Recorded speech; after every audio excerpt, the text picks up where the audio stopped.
Hey everyone, I'm Lyle Burks with the Viking Speaks. This is the 48 Laws of Power.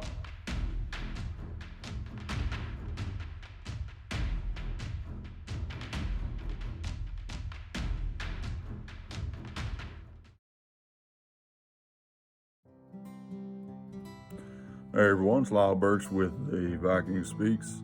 Welcome back to the 46th day of the 90-day challenge.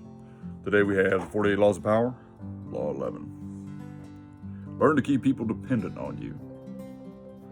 To maintain your independence, you must always be needed and wanted.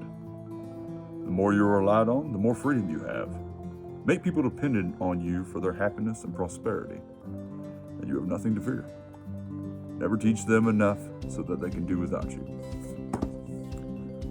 Okay, so it starts with the transgression of the law. It talks about in the Renaissance times, the Italian Renaissance, there were groups of mercenaries that were hired along the way to fight the battles for whoever employed them. Now, the older and the wiser of the few who had gained more power, maybe not necessarily wisdom, they became almost prized to a point that they didn't really know what to do with them. The people did. Once they beat foe after foe and won battle after battle, the people began to kind of be enamored with them. And as a result, there was one in particular who they became so just enamored with who he was and how he was that they thought money, riches, glory, and fame just wouldn't be enough. So alternatively, they thought, well, the only thing fitting of him, not even the rulership of their city, the only thing fitting would be to kill him, make him a martyr, and then worship this guy as a legend. So they threw a party, and they invited him to the party. Yes, baby. Yeah, duties never stop. But anyway, they threw a party and they invited him to the party. And, he was so full of himself that he didn't think anything of it. So he came strolling in there with his own party, and he knows the way to the city. They're going to the capital. And instead of going right down the middle of the city, headed to the gates of the palace at the moment, they took a turn down the Bridge of Sighs. Now, you can look up that particular instance where the mercenaries, they didn't record his name, but he knew what that meant. And by the time that they had made the turn, it was too late. He would eventually go down the Bridge of Sighs to the dungeons where he was tormented and eventually beheaded. And so he became a martyr, and they worshipped his memory as a legend and thanked him for all he had done. And he became indispensable. He became disposable. Lost his head. Now, alternatively, you go back to the Prussian Empire. There was a minister by the name of Bismarck. Now, he's pretty famous because he was ultimately the one that united the German factions, and they became one German country. But in the struggle for power, the liberals and the conservatives never saw eye to eye, and they had their own armies. Kind of sounds pretty similar to what we're experiencing today in the United States.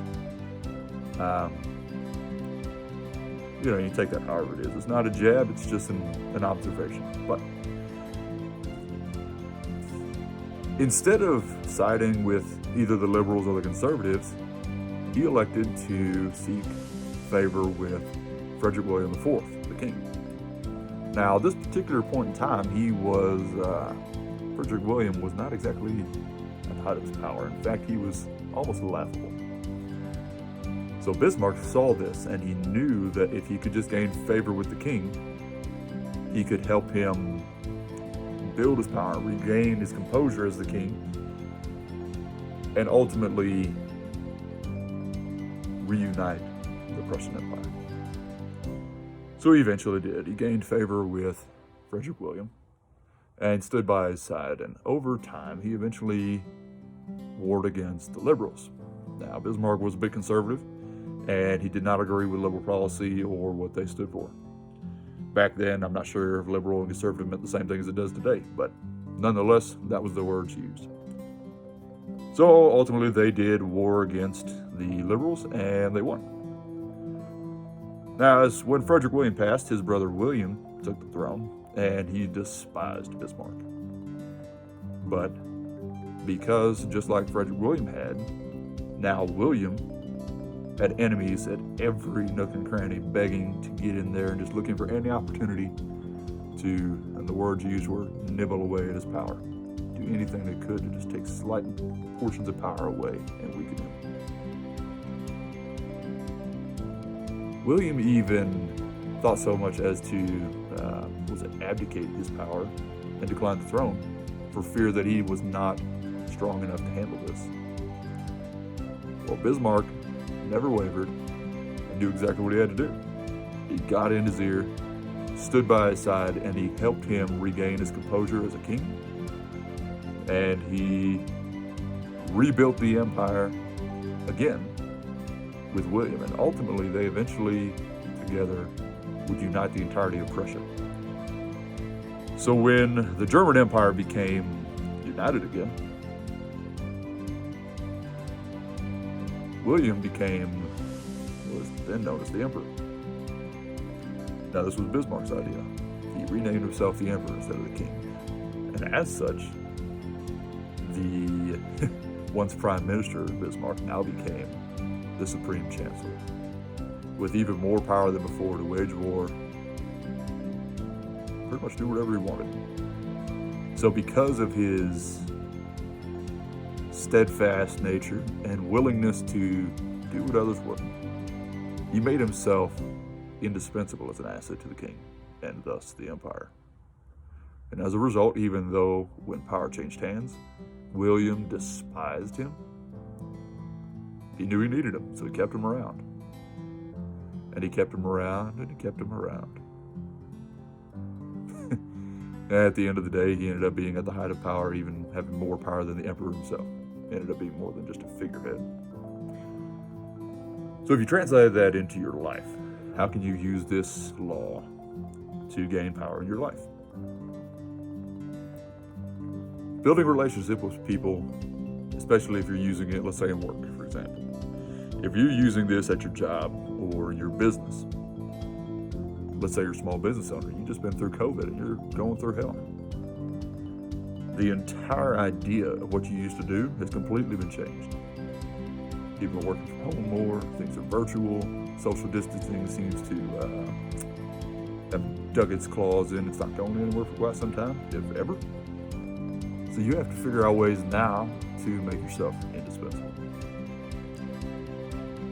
You have to reimagine yourself. You have to find what is now needed more than ever. I don't know what that is. It's all dependent on what you're doing. Same with your job. But do so with caution. Because as always, there is a reversal to the power. When you reach the heights of power and you get yourself to the point where people are dependent on you, so much so that it becomes a monopoly on your dependence,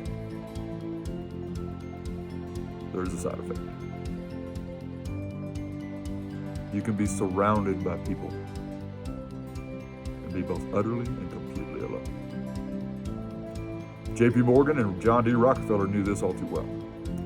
Though they were peak businessmen at the height of power in their time, feared and respected in their right, and essentially controlled the world that they lived in, along with a few other of the world famous businessmen, the Vanderbilts. I just forgot his name. The Steel icon. Either way. It's kind of lonely at the top. So choose your battles wisely and choose your path wisely. That's all I got for tonight, y'all. See you tomorrow. Much love. Backing out.